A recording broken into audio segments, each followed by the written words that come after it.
Today we are making la panzanella, which is an exceptionally refreshing summer salad.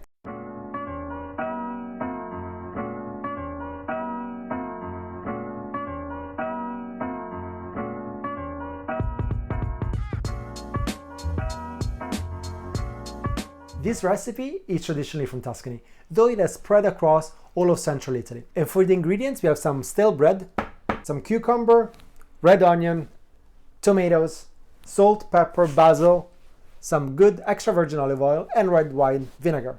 And the reason why it is a summer salad is because the key ingredient is the tomato. So you want to have really nice, sweet, ripe tomatoes because they're going to give so much flavor to the salad. And like most of these recipes, this is a peasant food and is a way to be able to recycle stuff that you have around the house which are old and nobody wants to eat, like stale bread or things that people could buy very, very cheaply. And these are all ingredients that farmers traditionally used to have in their own vegetable plot and would just consume for themselves. And today we're going to make two versions of the panzanella, the more traditional one where we're going to soak the bread, and a little bit more of a modern twist where we're going to make it nice and crunchy. So let's start with the onions. And with the onions, what you want to do is you want to cut it really thinly. And raw onion is actually really nice, but it's also a little bit hard to digest. So a little tip for you. If you put it into cold water, which we're going to do now, and we add a little bit of salt, just leave it for about an hour and a half, change the water halfway through. And it's going to take some of the sting away from the onion, so you're going to get all the nice flavor, but it's going to be much easier to digest. And after the emotional task of cutting the onions, we move on to the tomatoes. And here, like I said, you need to try to find the sweetest tomatoes you can get. So I found these 3 variety on the vine, which are very nice and succulent, but you get whatever is in season in your country. No particular technique when it comes to the tomatoes, you just want to make it into bite-sized shaped.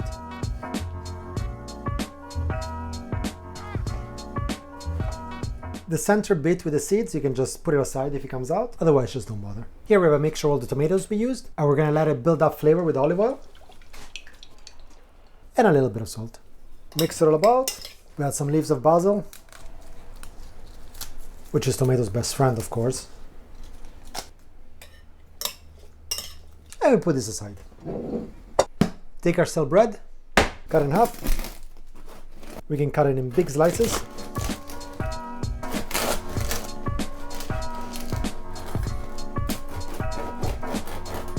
And then we can just break it apart with your hand. And this one we will soak it. So we can just put it on a plate, some water. The water you can adjust depending on how stale your bread is and how much your bread is. And to this we're going to add red wine vinegar. And again, this is to taste, but I think 2 tablespoons is a good starting point.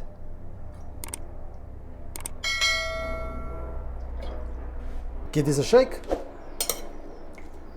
And we're going to let this soak. The other half instead, we're going to make it crunchy.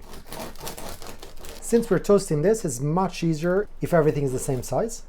Therefore, we're going to be using a knife and not breaking it by hand. We're just making it into little cubes.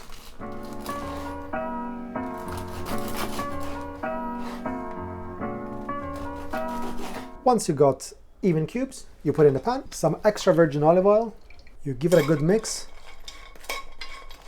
You want everything to be nicely coated, otherwise it don't get crunchy. And into the fire. Keep an eye out on this and just turn them from time to time. Last bit, the cucumber. You can peel it, you cannot peel it, doesn't really matter to me. It's up to your taste. I like to peel it just slightly. So we have a bit of a mix. Slice it in half again. And make it into little cubes. As in many things in cooking, there are a few variations to this recipe. So you can substitute this for some celery, or you can also add celery on top of it. Really up to you. Halfway through, we change the water.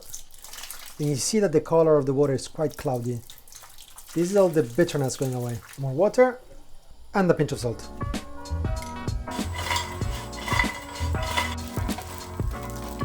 And once this is nice and crispy, we take it out. Now all our prep is done. This is the consistency you want on the bread. Folds apart like this, and it's time to assemble. So the tomato would have got a lot of flavor by staying all together, so now we get to split them between the 2 bowls. We share the cucumber,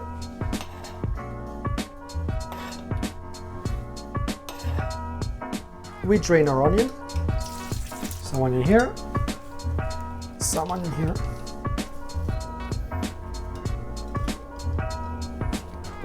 We're gonna add the bread.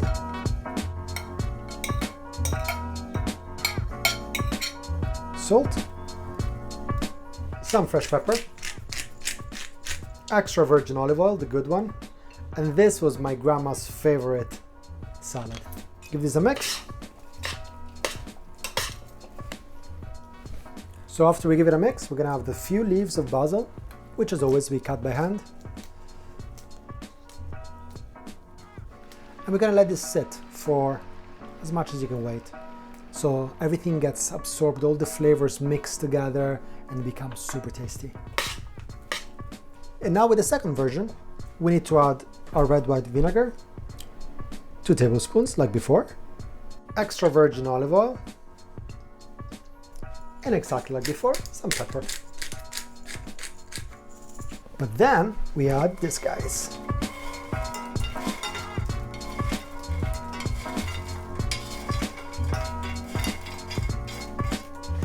Mix them all together.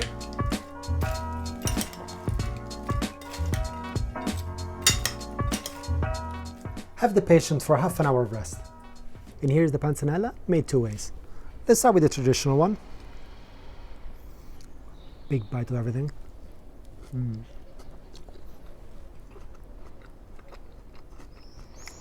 It's nice and tiny from the onion and the vinegar. Very sweet from the tomato. I don't know, bread. Bread is just awesome, right? And the crunchy one.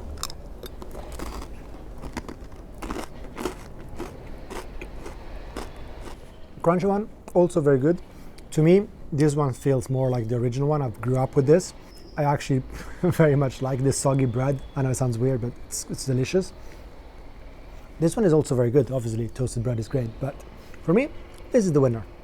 Hope you enjoyed it. Put a thumbs up and buon appetito.